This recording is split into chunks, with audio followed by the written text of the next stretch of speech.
네, 안녕하세요. 투자 이패스 진행을 맡은 스마트 PB센터 염정 차장입니다. 안녕하세요. 네, 안녕하십니까. 네, 오늘은 이동근 센터장님 모시고 같이 시장 이야기를 먼저 해봐야 될 것 같은데요. 9월에 이어서 10월 시장도 사실 녹록치 않은 상황입니다. 좀처럼 이제 외국인들 수급이 들어오지도 못하고 있는 상황이고 대외적인 변수가 다시 좀 부각되고 있었죠. 지금 아무래도 이제 이스라엘 팔레스타인 전쟁 관련된 이슈가 사실 초반에는 그렇게 시장에는 강하게 여파를 미치지 않았었는데 시간이 지날수록 장기화 조짐이라든지 확전에 대한 이야기가 나오면서 계속해서 시장을 좀 억누르는 모습을 나타내고 있는데요. 이에 대한 부분 어떻게 평가하시나요?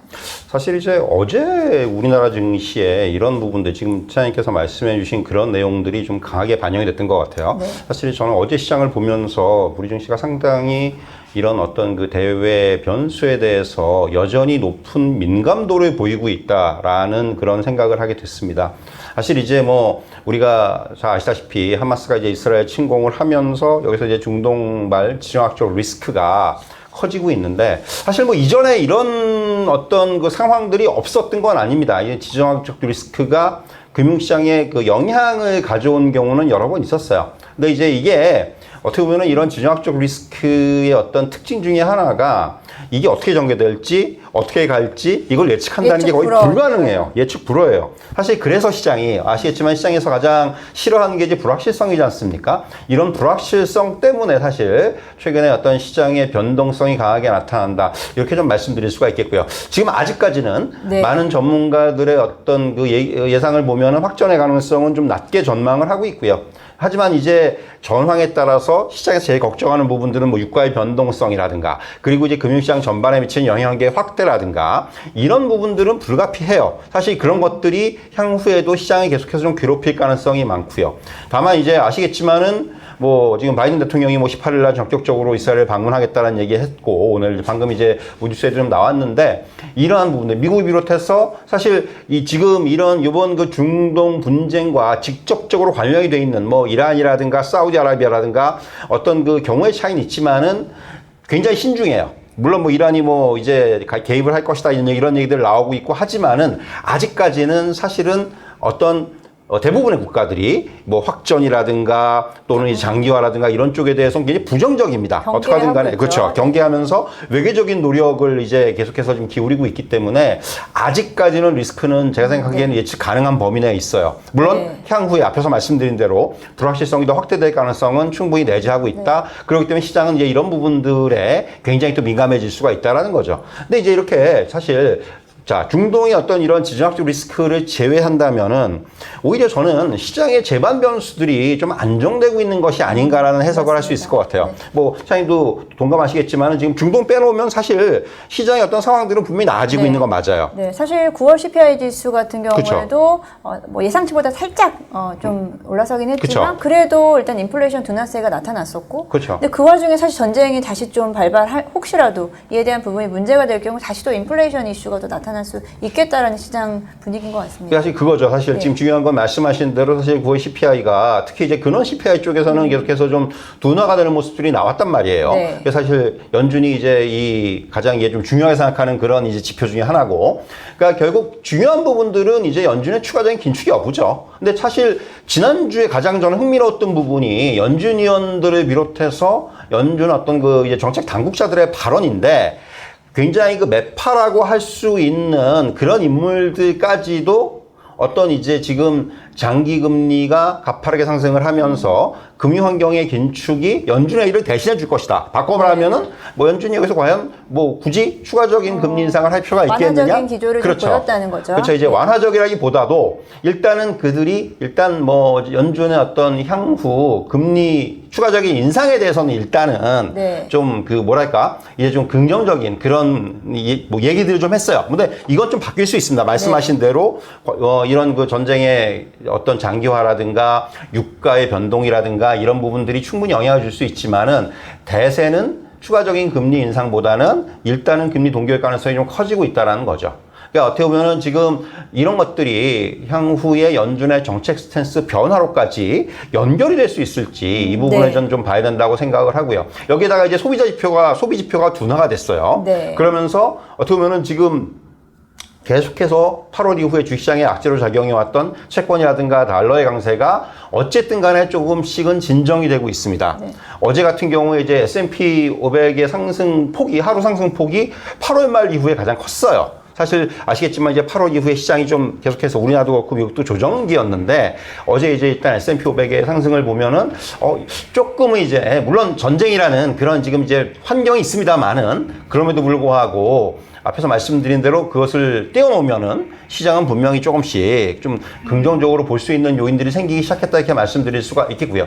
우리나라 경제 지표도 이제 회복이 되고 있습니다. 가장 대표적인 게 뭐 수출 지표라든가 그렇죠. 네. 이런 부분들이 이제 회복이 되면서 시장 전반의 어떤 긍정적인 환경 변화를 가리키고 있다라는 겁니다. 물론 앞에서 말씀드린 대로 변동성은 당분간 이어질 수밖에 없어요. 어제 같은 하락 또 이제 오늘 같은 반등 이런 어떤 흐름들이 당분간 또 어느 정도 반복이 될 수가 있기 때문에 이런 부분들을 어느 정도 우리가 염두에 두면서 다만 이렇게 이제 시장이 지금 부정적일 때 그리고 하락과 조정이 나타날 때 오히려 저는 지금은 이제는 어떤 이런 재반 변수를 감안한다면은 뭐 저점 매수가 이제는 좀 가능한 네. 시점이 아닌가 이렇게 좀 말씀드릴 수 있을 것 같습니다. 네. 그러면 뭐 제일적인 변수는 일단은 제외하고 우리 코스피 시장에 대한 전망인데요. 일단은 이제 실적 시즌이다 보니까 이제 코스피 전반적으로 상장사들의 이번엔 영업이익이라든지 이런 부분 어떻게 전망을 하시는지 사실 2분기에는 좀 좋지 못했어요. 3분기에, 그쵸, 3분기에는 어떻게 이어질지. 예, 말씀하신 대로 사실 이제 지금 2분기 코스피 시장 영업이익이 34조 6천억이었는데 이게 네. 전년 대비해서 한 46% 정도 감소한 수치입니다. 이게 이제 우리가 여러분 아시다시피 코로나19 이후에 2022년 2분기, 작년 2분기 영업이익이 사상 최대치인 64조 6천억을 기록했어요. 그러니까 워낙 그때가 높았어요. 그래서 이제 우리가 얘기하는 기고 효과가 지금 좀 작용하는 측면들이 분명히 있고요. 그러니까 이렇게 이제 작년 2분기에 영업이익이 정점을 찍고 나서 코스피 영업이익이 하반기부터 굉장히 빠르게 감소를 했죠. 사실 이게 이제 가장 큰 영향을 준 게 이제 반도체를 비롯해서 제조업이 좀 부진했다라는 부분. 네. 이것이 이제 이익 감소의 어떤 그 원인으로 작용을 했고요. 근데 올해 3분기부터 분명한 것은 어떤 그 반도체 가격의 반등이라든가 이런 부분들이 작용을 하면서 수출 물가 지수가 이제 반등을 하기 시작했다라는 거죠. 그러니까 영업이익이 이제는 조금은 개선될 수 있는. 그러니까 올해 2분기까지는 실적이 안 좋았지만은 3분기 이후에는 이번에 보면 당장 뭐 삼성전자도 예상치보다는 긍정적인 실적을 내놨고요. 네. 특히 뭐 LG 에너지 솔루션 같은 회사도 걱정을 많이 했는데 보니까 뭐 어닝 서프라이즈가 나왔단 말이에요. 사실 이런 것들, 그러니까 뭔가 3분기부터는 이런 그 실적에 대해서 조금은 이제 기대를 해볼 수 있는 네. 그런 위치가 된 것이 아닌가라는 말씀 드릴 수가 있겠고요. 앞서 잠깐 말씀드렸지만은 우리나라의 수출 호조세가 9월, 10월 좀 이어지고 있다는 거죠. 10월 10일까지 이제 우리가 수출입 그 동향을 보면은 수출 금액에서 일평균 한 25억 7천억 달러 정도가 나오고 있는데 이게 작년 3월 이후에 가장 큰 규모입니다. 그러니까 이게 뭐 선박이라든가 뭐 석유 제품이라든가 반도체라든가 이런 쪽의 업종을 중심으로 수출 개선세가 나타나고 있다는 거죠. 특히 이제 반도체가 전년 동기 대비해서 21%가 증가를 했어요. 그러니까 우리가 이제 흔히 수출의 계절성적인 측면에서 볼 때 9월의 피크아웃을 치고 그리고 이제 10월에는 좀 둔화가 됐는데 올해는 좀 달라요. 그러니까 무슨 네. 얘기냐면 지금 반도체 업황이라든가 이런 것들이 좋아지고 또 이제 실적 개선이 맞물리면서 10월에서의 어떤 수출 호조가 지속이 되고 있다는 거고요. 그러니까 이렇게 이제 반도체의 어떤 그 반도체를 비롯해서 주요 업종들의 업황이 회복이 되고 또 수출 증가세가 나타나면서 실적 개선세가 좀 이어지지 않겠는가, 이러한 전망들이 사실 최근에 굉장히 많이 등장을 하고 있습니다. 사실 우리가 실적이 이렇게 좀 좋아지는 국면에서 밸류에이션을 보면은 사실 이제 8월 이후에 시장 조정을 거치면서 코스피의 12개월 선행 PER이 역사적인 평균 수준. 사실 그동안 사실 우리가 좀 시장에서 좀 찝찝했던 부분이 네. 아 이거 너무 좀 밸류에이션이 이제 비싼 거 아니냐는 얘기들이 많이 나왔어요. 상승을 할 때. 근데 지금 이제 이번 조정을 거치면서 밸류에이션 자체가 PER이 선행 PER이 역사적 평균 수준 한 10배 수준으로 다시 회귀를 했습니다. 이제는 비싸지 않은 구간으로 접어들었다는 것, 단적으로 얘기해서.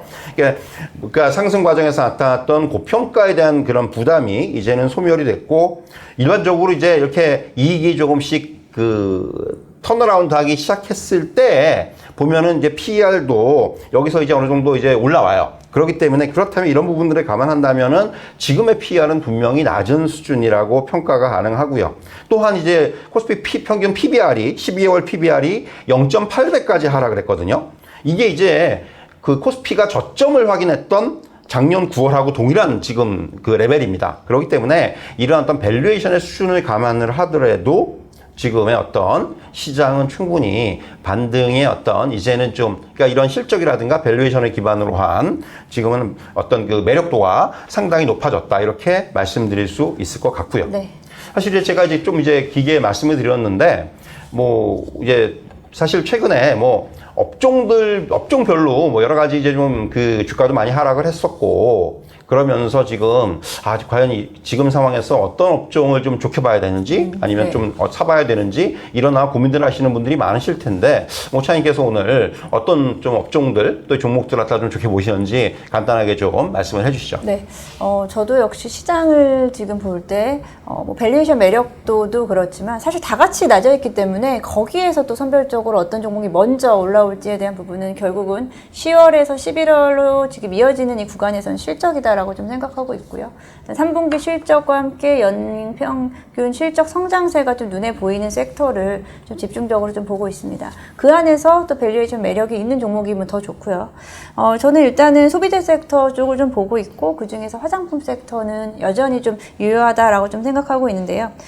최근에 이제 소비재 쪽에서의 좀 두드러진 특징이라고 한다라고 하면 해외 관광객들의 트렌드도 마찬가지고요. 이제 내수 소비도 마찬가지입니다. 기존의 이제 대형 플랫폼 중심에서 조금은 중소형 플랫폼 오프라인 매장으로의 채널이 좀 선호되는 현상.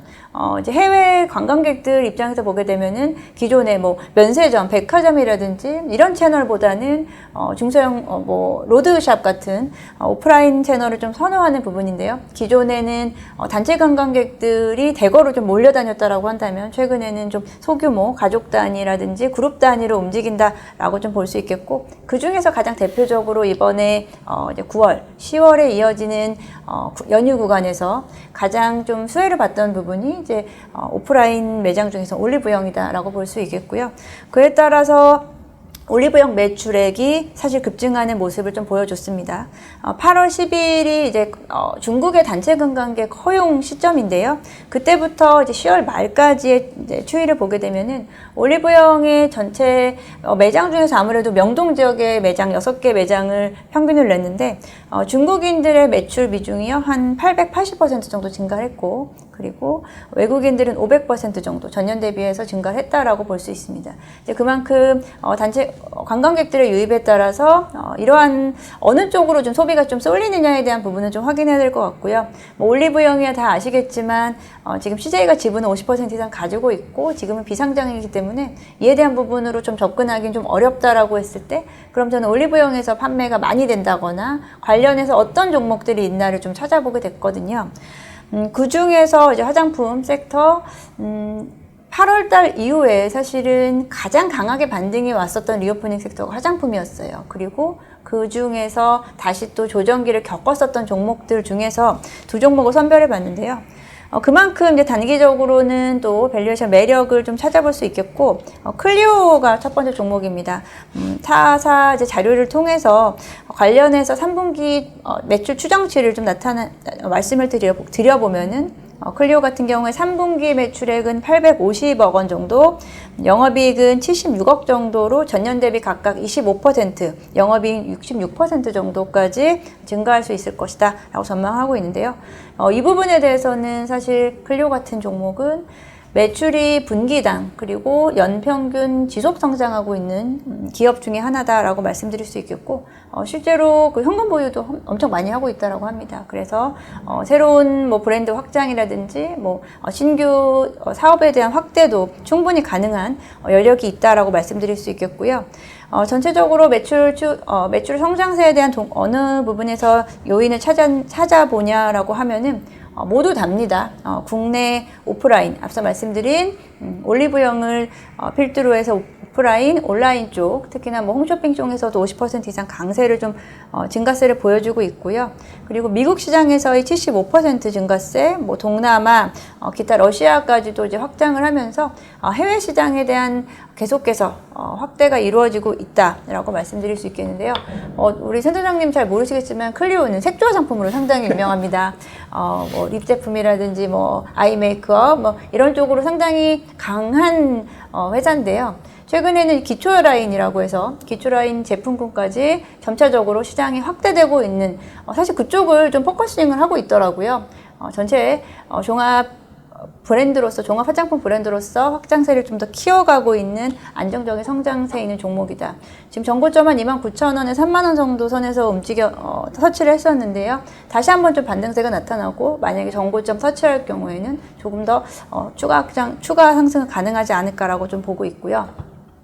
그리고 이렇게 클리오는 완제품 회사예요. 그러면 이 회사가 이제 OEM, ODM을 주는 업체에도 우리가 봐야 됩니다. 그만큼 많이 팔렸다라고 하는 건, 그 제조업체들도 그만큼 좀 매출이 성장할 수 있다라는 거고요. 그 중에서 뭐 코스맥스를 들 수 있는데요. 코스맥스는 최근 전고점, 9월 전고점 대비해서 상당히 많이 빠져 있습니다. 주가 차트 보시면은 이렇게까지 과도하게 빠질 이유가 사실은 좀 찾기 어려울 정도로 빠졌었는데요. 일단 마찬가지입니다. 타사 리포트 3분기 실적에 대한 예상치가 나왔는데요. 매출액 같은 경우에 전년 대비 18% 증가세, 그리고 영업이익은 78%까지 증가할 것으로 전망을 하면서 전 지역에 걸친 동반 성장 가능하고 저평가 구간에서 움직였다. 이 리포트 나오자마자 바로 그날 한 10% 가까이 급등했습니다. 사실 이렇게 좀 제가 말씀드린 실적 기반한 종목들이 좀 이유가 특별히 없다, 과도하게 빠져 있다라고 하면 우리는 봐야 될 자리다라고 좀 생각을 하면서 관련 종목들 군에서는 여전히 몇 가지 종목들은 또 매수 타이밍이 유효하다라고 좀 생각하고 있습니다. 일단 저는 오늘은 화장품 섹터, 이제 소비재 쪽을 이야기를 좀 말씀드렸고요. 지금 이 업종, 이 섹터 외에도 사실 이렇게 저평가 매력이 있는 섹터라든지 좀 과도하게 낙폭이 과대했던 종목들이 조금씩은 반등을 좀 보여주고는 있어요. 어느 쪽을 좀 집중해서 봐야 될까요? 사실 이제 뭐 지금 코스피 같은 경우 지수상으로 봤을 때 우리가 이제 기술적으로 과매도권이 한 2,100 정도 돼요. 지금 2,100 밑은 사실은 과매도권이라고 말씀드릴 수가 있는데, 근데 이제 지금 그 깨고 내려가서 사실 코스피 지수 한 2,400대 초반에서 지금 저는 바닥을 좀 잡아가는 과정이라고 생각을 합니다. 최근에 어떤 그 등락이라든가 변동성의 강화라든가 이런 부분들이 궁극적으로는 바닥을 잡아가는 과정이다, 이렇게 말씀드릴 수가 있겠고요. 물론 향후에 또 상황이 달라져가지고 뭐 이제 정말 뭐 이제 뭐 여러 가지 또 상황이 변화가 된다면 또 달라질 수 있겠지만은 현재까지는 일단 그런 과정에 있다고 말씀드릴 수가 있겠고요.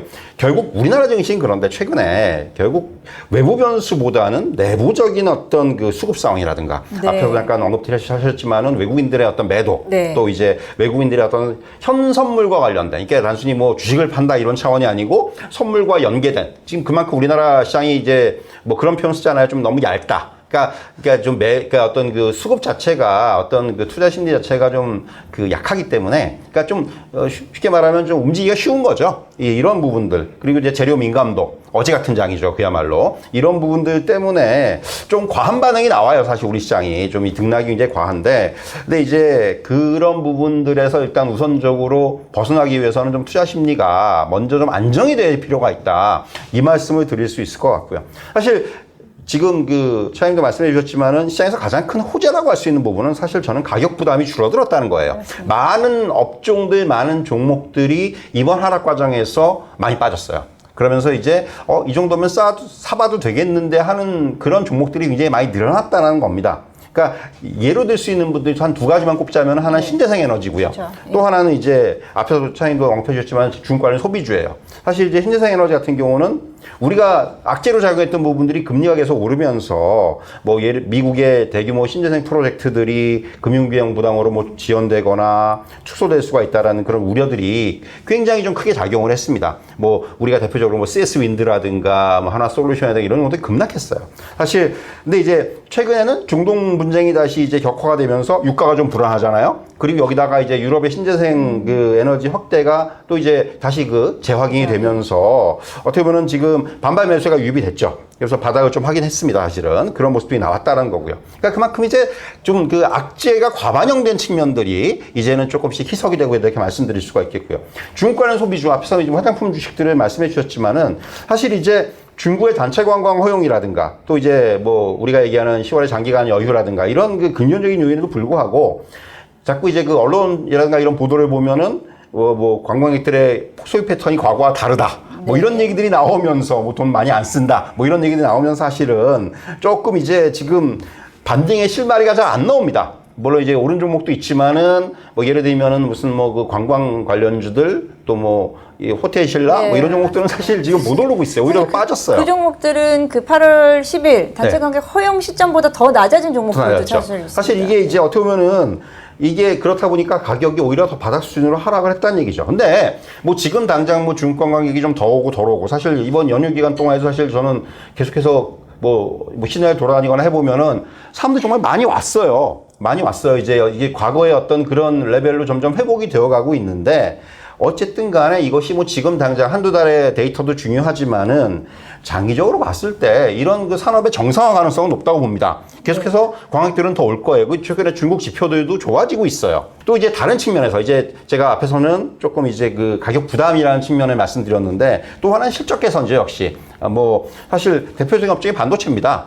뭐 최근에 보면은 반도체 업종이 조금씩 이제 바닥에서 다시 올라오는 삼성전자라든가 SK하이닉스, 삼성전자의 이번에 실적 발표를 어떤 그 신호탄으로 해서 조금씩 이제 올라오고 있는데 사실 실적의 바닥 확인 그리고 향후 개선 전망이 본격화되고 있다라는 부분들이 우선적으로 꼽을 수 있는 호재라고 할 수가 있겠고요. 여기에다가 이제 뭐 시장에서 계속해서 거론되고 있는 뭐 HBM에 대한 얘기들 뭐 이런 그 신기술 이런 부분들이 아무래도 주가에 긍정적으로 작용할 수가 있다는 겁니다. 삼성전자가 HBM 시장에 진출을 하고 엔비디아에 뭐 이제 납품을 하고 여기에 뭐 이제 이런 것들 결국 뭐 그런 것들이 또 일부 기업들한테는 또 우려가 될 수도 있지만은 저는 그것이 오히려 시장의 파이를 키우는 이건 호재로 받아들여야 된다는 생각이 들고요. 그렇기 때문에 결국 반도체 업종도 이제는 조금은 뭐 반도체는 항상 뭐 이제 저점 매수라는 얘기를 여러분이 너무 많이 들으셨겠지만은 어쨌든 시장의 중심에서 또 이제 작용할 수가 있어요. 네. 그렇기 때문에 이제 그런 부분들을 감안한다면은 결국 결론적으로 가격 부담의 경감